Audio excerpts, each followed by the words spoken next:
Kehamilan Mawar, bagai badai, yang mengubah peta hidupnya selamanya. Cita-cita mulianya untuk mengangkat derajat keluarga dan menciptakan generasi yang lebih baik, kini tertutup kabut ketidakpastian.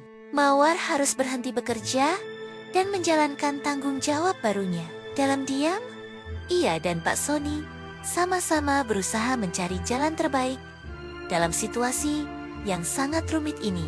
Bagi Pak Sony, beban itu berlipat ganda. Ia harus membagi tanggung jawab antara dua keluarga, istri, dan anak kenannya yang sah, serta Mawar dan calon bayi yang tak direncanakan. Pikirannya dipenuhi kekhawatiran.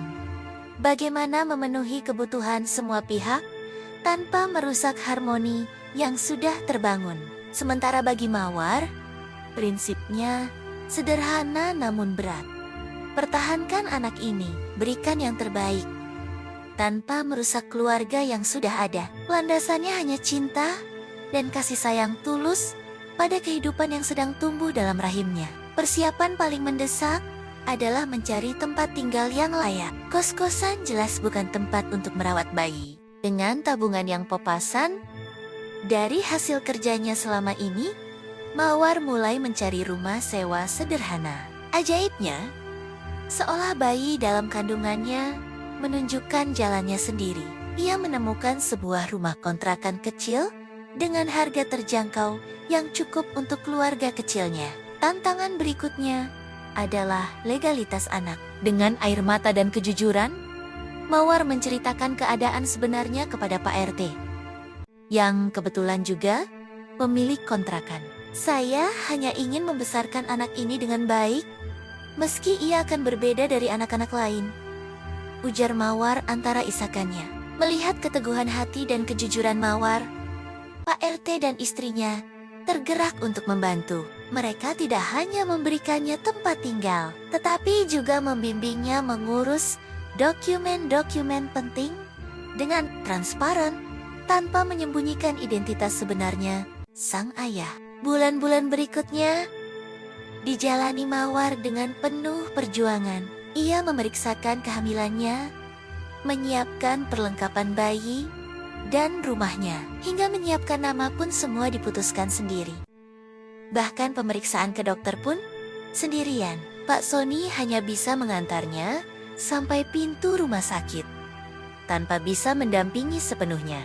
Alasannya selalu sama, menjaga nama baik. Di ruang bersalin, sementara ibu-ibu lain didampingi suami dan keluarga, Mawar hanya ditemani seorang asisten yang dibayar Pak Sony. Air matanya bercampur dengan rasa sakit saat melahirkan, sendirian, dalam kepedihan yang tak terucapkan.